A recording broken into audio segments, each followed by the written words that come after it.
के आधार पे मैं वोट मांग रहा हूँ कि मेरा काम ठीक लगता है तो वोट दीजिए, काम ठीक नहीं लगता तो वोट मत दीजिए। मुझे लगता है पहला ऐसा प्रत्याशी होगा जो कह रहा है कि जी काम देख के वोट दो। तो लेकिन जिस तरीके से जनता का प्यार, आशीर्वाद मिल रहा है, संगम विहार सीट हम रिकॉर्ड मार्जिन से जीतेंगे। आपके नेता यानी केजरीवाल जी ने एक 2100 रुपए जो महिलाओं का है, ये बड़ा मुद्दा गरमाया हुआ है। विपक्षी जो है यानी भाजपा और कांग्रेस उस मुद्दे पर बड़ा प्रहार कर रहे हैं। आपके यहाँ आपके विधानसभा में एक आरोप लगता है ये रतिया मार्ग वाला की बड़ा यहाँ पे पानी लग जाता है बरसात के दिनों में, इसका क्या निदान है? इस बार क्या रहेगा आप लोग का? फिलहाल तो 63 सीट पे आप लोग हैं प्रेजेंट में, इस बार क्या रहेगा? नेशन वन एजुकेशन, एक जैसी समान शिक्षा हर बच्चे को मिलनी चाहिए, चाहे उसके माता पिता के पास पैसे हों या नहीं। इस पूरे चुनाव में जो है वो लड़ाई जो है वो भारतीय जनता पार्टी और आम आदमी पार्टी के बीच में है। कांग्रेस इस चुनाव में कहीं नहीं है।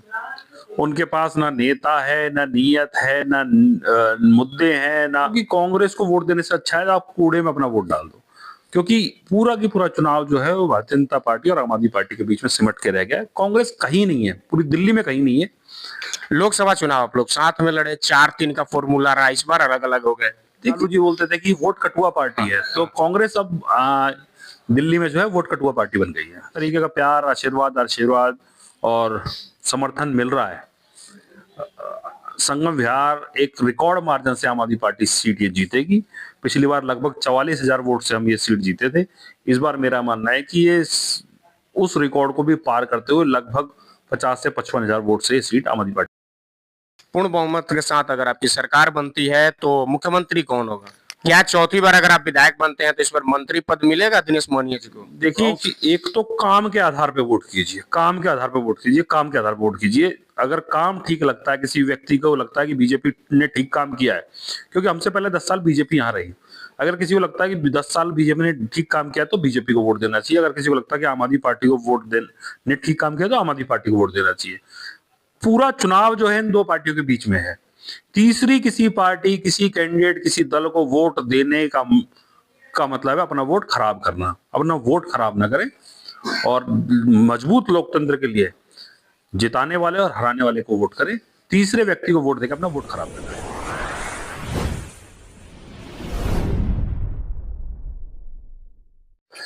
नमस्कार। दिल्ली चुनाव का जो है बिगुल बज चुका है और दिल्ली चुनाव में हर प्रत्याशी, हर पार्टी अपनी दाव आजमाने के लिए फील्ड में, मैदान में उतर चुकी है। आज हम एक विधानसभा में है, संगम विहार विधानसभा, जहां पे वर्तमान विधायक और वर्तमान में ये प्रत्याशी भी यानी दिनेश मोहनिया जी हमारे साथ है। जानने का प्रयास करेंगे। संगम विहार वैसा क्षेत्र है जो कि दक्षिणी दिल्ली का एक बड़ा हॉट सीट माना जाता है और वर्तमान में विधायक का प्रचार प्रसार भी बड़ा जोरों शोरों के साथ सर का चल रहा है। तो आइए बात करते हैं कि इस बार का मुद्दा, एक बड़ा मुद्दा है 2100 रुपए जो कि केजरीवाल जी ने जारी किया हुआ है, जिस मुद्दे को लेकर के यहाँ पे बाहर में बैन वगैरह लगा करके इसका बड़ा जोरों शोरों के साथ प्रचार प्रसार भी किया जा रहा है। सर सबसे पहले स्वागत है हमारे चैनल। बहुत बहुत धन्यवाद आपका। सर तीसरी बार आप विधायक वर्तमान में है, चौथी बार आपको टिकट मिला हुआ है। सबसे पहले संगम बिहार की जनता को क्या मैसेज दीजिएगा? केजरीवाल जी ने आपके ऊपर विश्वास करके चौथी बार आपको टिकट दिया। देखिए, जनता से केवल इतना कहना है कि पिछले 3 टर्म में मैंने जो काम किया है वो जनता के बीच में है और काम के आधार पे मैं वोट मांग रहा हूँ कि मेरा काम ठीक लगता है तो वोट दीजिए, काम ठीक नहीं लगता तो वोट मत दीजिए। मुझे लगता है पहला ऐसा प्रत्याशी होगा जो कह रहा है कि जी काम देख के वोट दो।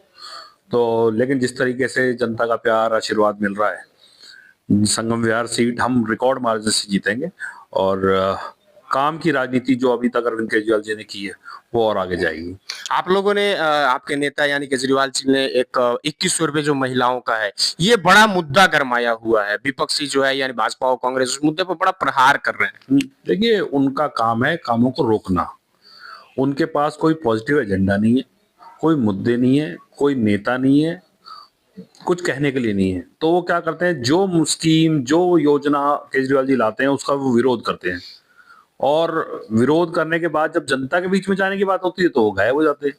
मेरा ये मानना है कि वो जनता के बीच में खुलेआम कहें कि हम जी 2100 रुपए हम नहीं देंगे, हम इस बात का विरोध करते हैं। भारतीय जनता पार्टी छुपकर राजनीति ना करे, आमने सामने की लड़ाई करे। लोकतंत्र में, अच्छे लोकतंत्र के लिए ये है कि हम आके अच्छी बातों पर डिबेट करें, उन बातों का जवाब दें, मेरा ये मानना है कि भारतीय जनता पार्टी को छुप के हमले करने के बजाय सामने आना चाहिए और कहना चाहिए जो भी वो कहना चाहते हैं। आपके यहाँ आपके विधानसभा में एक आरोप लगता है ये रतिया मार्ग वाला कि बड़ा यहाँ पे पानी लग जाता है बरसात के दिनों में, इसका क्या निदान है? देखिए, हमसे पहले जब रतिया मार्ग पे जब एक दिन बारिश होती थी तो कम से कम 10 दिन तक पानी भरता था यहाँ पर, और 5-5 फुट पानी भरा रहता था, और लोग ट्रैक्टर से वो रोड पार करते थे, पानी 10-10 20-20 रुपए देके ट्रैक्टर से पार करते थे। अब ये स्थिति है कि बारिश होती है, 1-1.5 घंटा पानी रहता है, जब बारिश होगी तो नेचुरली पानी आएगा ही, और जब सबसे बड़ी है कि संगम विहार की पूरी एक्सेस पॉइंट एक ही है, तो यहाँ से लगभग 2.5-3 किलोमीटर पीछे से जो भी पानी आता है वो रतिया मार्ग पे ही आता है। तो 1-1.5 घंटे पानी रहता है, उसके बाद जो हमने सीवर डाला, जो नाले बनाए, उससे वो पानी निकल जाता है। अब जिस व्यक्ति को पानी दिखाना है वो 1-1.5 घंटे के अंदर ही कूद जाता है कि जी देखो कितना पानी है। तो बारिश होगी तो नेचुरली पानी आएगा ही, लेकिन उसको निकासी की व्यवस्था भी की गई है, नाले भी बनाए गए, सीवर भी बनाए गए। अब 1-1.5 घंटे तो पानी रहता है, उसमें भी ये है कि अभी दोनों नाले कनेक्टेड नहीं है। अगर जिस दिन दोनों नाले कनेक्टेड हो जाएंगे तो हो सकता है कि 5 या 10 मिनट का टाइम लगे, लेकिन अगर बारिश आ रही है तो नेचुरली पानी आएगा।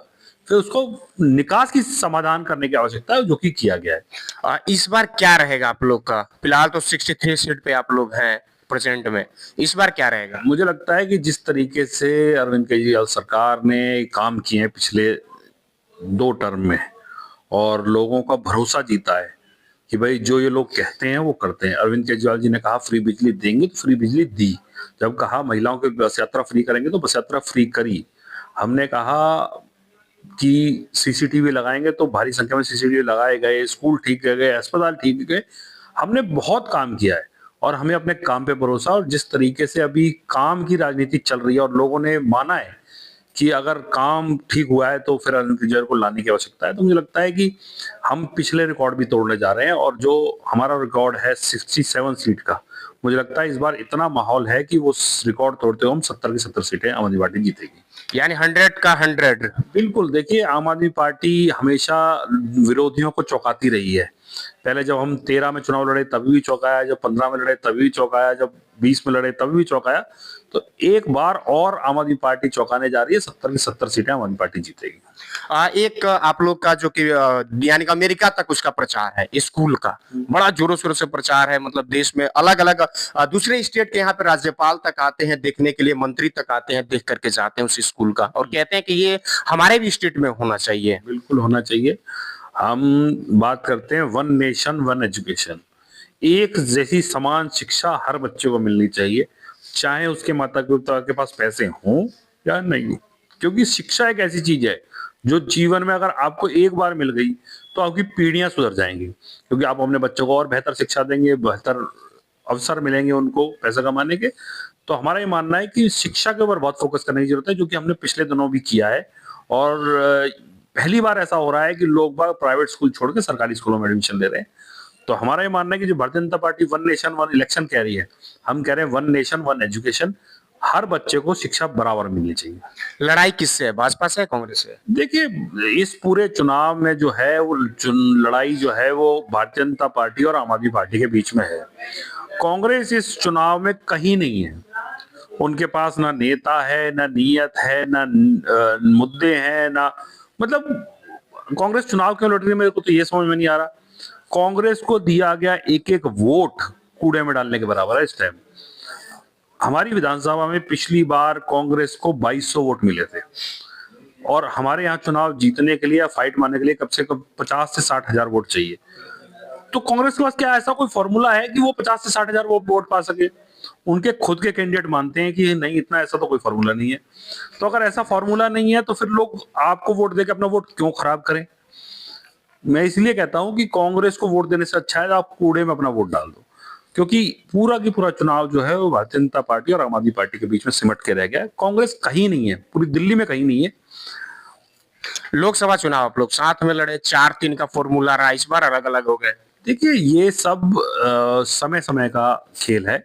अभी जो इस टाइम स्थिति है, अगर कांग्रेस की थोड़ी सी स्थिति ठीक होती तो हम शायद गठबंधन करते, लेकिन वोट शेयर ही नहीं है कांग्रेस के पास। किसी सीट पे 2%, किसी सीट पे 1%, किसी सीट पे 2.5%, 3%। इन वोटों से होगा क्या है? इन वोटों से केवल आम आदमी पार्टी को नुकसान करने की स्थिति हो सकती है। जीतने की स्थिति में नहीं हो सकते या हराने की स्थिति में नहीं हो सकते, लेकिन वो वोट काटना चाहते हैं। जैसे पहले लालू जी बोलते थे कि वोट कटुआ पार्टी है, तो कांग्रेस अब दिल्ली में जो है वोट कटुआ पार्टी बन गई है। पूर्वांचल के लोगों का मुद्दा इस समय बड़ा गरमाया हुआ है पूर्वांचल के लोगों के लिए, और ये जो जिस विधानसभा में बैठे हैं, जिस विधानसभा के विधायक हैं, यानी संगम बिहार, यहाँ पे बहुत संख्यक में यहाँ पे पूर्वांचली हैं, तो उन लोगों का एक मुद्दा गरमाया हुआ है, तो उस पे आपकी क्या राय है? देखिए, मैंने कभी भी चुनाव में किसी प्रदेश की, किसी क्षेत्र की, किसी जाति, किसी धर्म की बात नहीं की। मैं हमेशा से ये कहता हूं कि जी काम काम और काम के आधार पर वोट दे दो।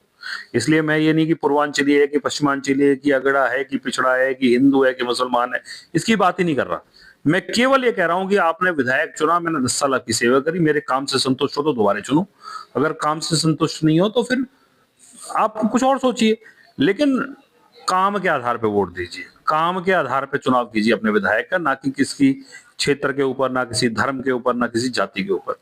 मेरा ये मानना है कि लोग ये बेहतर समझते हैं कि विधायक को काम करने के लिए चुना जा रहा है, और मुझे पूरी उम्मीद है कि जिस तरीके का प्यार, आशीर्वाद और समर्थन मिल रहा है, संगम विहार एक रिकॉर्ड मार्जिन से आम आदमी पार्टी सीट ये जीतेगी।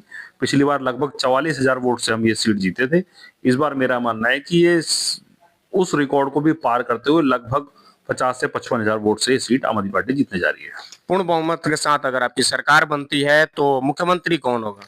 मुख्यमंत्री निश्चित तौर पर अरविंद केजरीवाल होंगे, और हम अरविंद जी के नाम पे चुनाव लड़ रहे हैं और लोगों के बीच में जाके कह रहे हैं कि अगर काम ठीक लगता है तो अरविंद जी को वोट दीजिए। और जिस तरीके से बहनों का, माओं का स्पेशल एक विशेष आशीर्वाद मिल रहा है, उन्होंने ठान लिया है कि इस बार अपने बेटे, अपने भाई अरविंद केजरीवाल को पुनः एक बार मुख्यमंत्री बनाएंगे। तो सारा के सारा चुनाव अरविंद केजरीवाल जी के नाम पे है और निश्चित तौर पे वो दिल्ली के मुख्यमंत्री बनेंगे।